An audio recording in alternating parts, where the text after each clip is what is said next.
Hey everyone, happy Monday. Sean here with Blue Ridge Silverhound. Hope everyone's having a great start to the week. Hopefully you guys are taking care and you're not busting your butt out there at the good old workplace. But anyways, it is that time of the week where we talk about some of the more relevant post-1900 modern U.S. coins to hit the market this past week. Of course, no notable big auctions to speak of, so we are going to be taking a look at the most relevant great collections ended sales of the week. And like you had seen in the thumbnail, if you think that the coin market is slowing down any, you might want to check out this video. Holy smokes. There's just no words to describe some of the coins that have sold this week.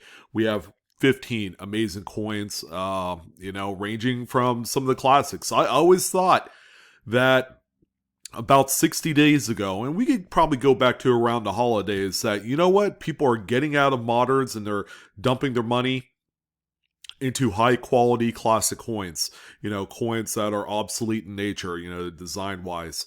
We were seeing some record prices fall for a lot of these. And I thought, yeah, this is going to be where the trend is going, because that's where it's going on other collectibles like sports cards. People are kind of like foregoing moderns because we've seen just incredible run-ups in that market. And now people are going to the vintage stuff. And that stuff has gone up 2, 3, 4 times X over the course of just the last 60 days. So I think we're beginning to see some of that with the coin market as well. It's just insane how some of these coins have been performing here lately. But we do have a couple moderns in here that I think will just simply blow your mind. Like, where's this coin been hiding all this time? And we're talking about some really rare Pop 1 coins, top of the list in terms of its grade. But it should be a really nice video. So before we go ahead and get started, I also wanted to let you guys know that we have the live coin Q&A live stream tonight. Go ahead and check it out. 5:30 Pacific, 8:30 Eastern. We do have a channel dedicated to it. It's called Live Coin Q&A. If you're not subscribed, go ahead and mosey on over and give us your endorsement. We would love to see you guys there. If you have your coin questions, you want to submit us a question about a coin that you have, along with some photos, please do. Our email is info@livecoinqa.com. Thank you for joining in. Let's go ahead and dive right into the first coin on the list, and it's going to be a 1954S Lincoln Wheat Cent. This one right here is a PCGS Mid-State 67 Plus full red. As you can see, it's even got that tiny cute little CAC green bean on there as well. I would say this is probably one of the nicest Mid-State 67 Pluses from the 50s era that I've seen in quite a while. Now, San Francisco minted coins are generally well struck, so we're not going to see too many issues there. This one here is just beaming with all sorts of radiant red luster. Nice, fresh, minty example. It looks like it was just minted yesterday. Again, this is probably going to be going towards a registry set of some type. And very affordable too, considering its grade status. There are a number of these out in the marketplace. Again, San Francisco coins are just much better quality. This one sold for $1,152. The next one that we have here is a Philly minted 1948 Lincoln Wheat Cent. This time, this coin is graded NGC Mid-State 67 red. I believe that there are 67 pluses of this particular date. I might be wrong. I'm not sure, only because there are a number of 1940s Philadelphia dated coins that are just, fantastic quality. That, we just begin to see more and more of these out there. So it is graded NGC, and that is also going to play a little bit of a difference in the value of the coin. Usually with PCGS graded coins, they are worth a little bit more. This one sold for $1,318. This probably could have been $1,800 to $2,000 in a PCGS plastic slab with the same numerical grade. Of course, it wouldn't be the Monday market report without at least talking about one zinc coated steel cent. All right, it's everybody's favorite one shot coin, very unique in nature because of its composition. But this is a coin that people strive to find. I'm happy to say that these coins are being discovered in such high grades. I feel like we talk about one or two of them a week, and that's fine because it just with the strong market activity and the prices not going down, it just lets everybody know that this coin is very important and people want them in high grades. This one right here is a PCGS Mint State 68. It's also CAC backed as well. $2,980.12. Like I said, the prices are not falling. That's just a testament to the popularity of this 1 year type coin. And the last penny on the list is going to be one that I don't traditionally talk about. It's a 1940 Lincoln Wheat. This one, however, is a proof. All right, so incredibly difficult coin to find. A very low mintage. I believe it's somewhere around 10,000, maybe a little bit more, a little bit less. But it's quite a rarity when they pop up onto the marketplace this clean. This one, I would say, even has just a slight bit of frosting on its devices, although not nearly enough to give it a cameo designation. A little bit more weaker on the obverse than the reverse. But this one, really high grade. It's a PCGS Proof 67 Plus, full red. And this one popped at $6,480. We're seeing the prices of these particular coins, the 40, 42 in high grades. They're commanding more and more money every 30 days. So I would say this coin has probably jumped up about 20% since the beginning of the year.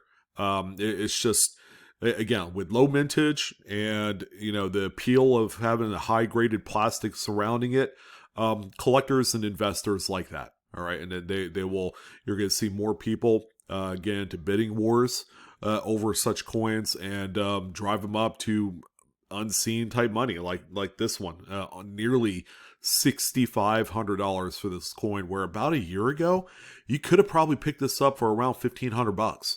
That's how cheap it was. All right, we got some nickels. Now, this is probably one of the more surprising coins. We have three surprising coins, all ultra modern. We have a 1975D Jefferson nickel. Okay, pay attention to that grade. PCGS Mint State 67 full steps. It is a top pop coin. It is tied with one other example for the finest. So this has a population of two, which says a lot. The Jefferson nickel series is one of the most widely collected series, for a coin that's, barely 80 years old. It's got a lot of audience backing the collectability of such coins and of all types.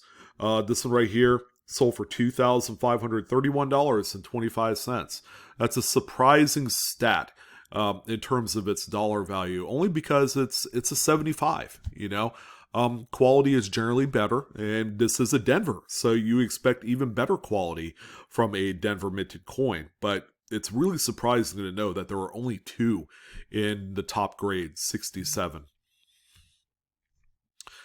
All right, what we have next here is another nickel. One of my favorite, this is probably bar none one of my favorite coins for this week.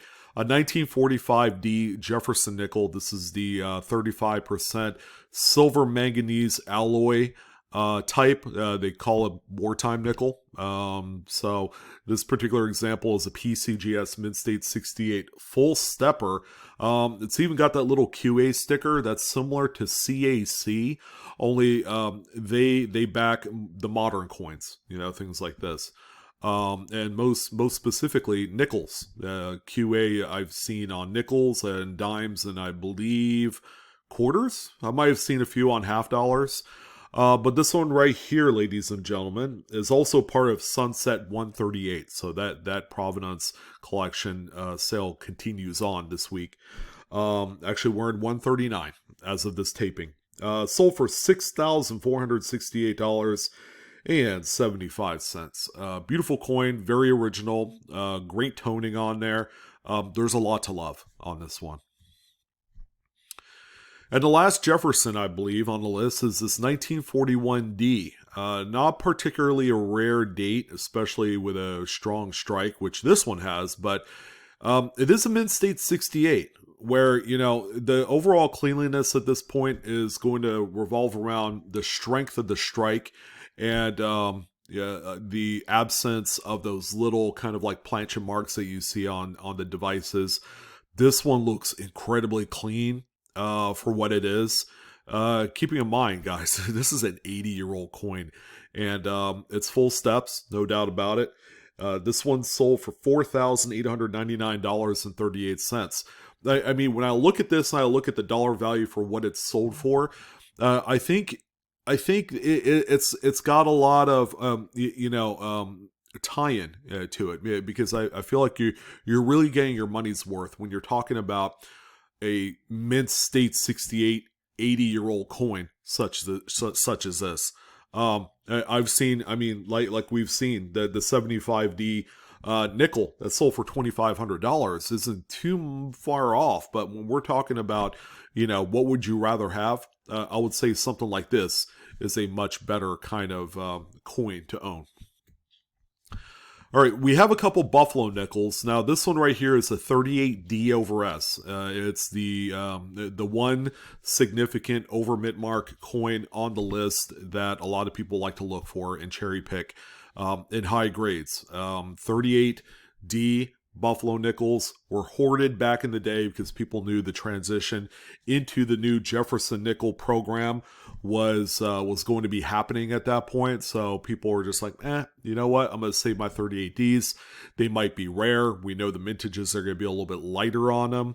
However, on some of these examples, you have some really nice repunch mint marks, D over D. And of course, you have a couple variants of the D over S over mint mark. This is the one right here. This was probably an old cherry pick long ago. You know, maybe it was sitting in an album for a number of years. It's got that kind of like album style of toning that's more of a bullseye style. It's really on the periphery. This one right here is a huge monster of a coin at Mint State 68. It's tied for the finest. So it's all the way at the top of the mountain. Sold for $19,125. That's life-changing money for a coin otherwise that people have cherry-picked for around $30. I mean, no joke. If you come across a dealer who's not grading centric, like, you know, with regarding PCGS and NGC, this is a coin that you could cherry pick and get it graded. Even if it comes back like a 67 plus, that's a $2,000 coin in itself. So there's a lot of money to be made for this particular date, whether you're looking for the repunch mint mark type or the over mint mark type, which is what this one is. And the final nickel of the group is a really common 37. This is not a proof, so I just want to let you guys know that before I disclose the actual dollar figure from where this had sold at. It's a Mint State 68. I mean, it's as good as you're going to get for this particular date of coin. And this one sold for $8,749.12. And I'm not even sure if it's the top grade. To be honest with you, I think there's one finer at a 68 plus, and that is a 5-figure coin all day long. All right, just a really pretty coin. But the thought of kind of spending that kind of money on one of the most common dated Buffalo nickel dates, may not sit too well with some people. But as long as you know you are buying the top pop grade, it shouldn't be too bad.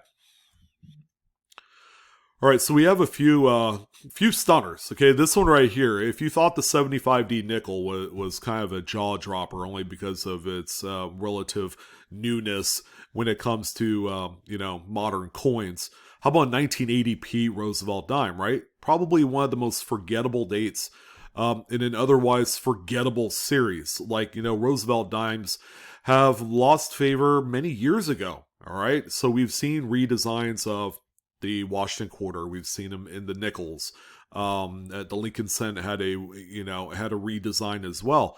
The only one sole denomination without it is this one right here. Now, this one is significant because it is a full bands coin. It's so well struck, and you just don't see that on this particular date of Roosevelt dime. So it is a mid-state 66 in addition, and it sold for, get this, $3,150. That's a lot of freaking money for a coin that, that most people don't even give a second glance at. Probably not even a first glance, because again, it's the series. People sleep on it, while there are a few very dedicated collectors and investors of this series. And it just shows $3,100 later. I mean, it's big business. Now, a series that has a lot more favor in the secondary market and for numismatics is the Mercury dime. We have a 1930 PCGS mid-state 67 plus full bands, CAC certified as well. There's really not a whole lot to say other than, wow. I mean, this is a really nice earlier, using air quotes, earlier style date. That's not 1940s.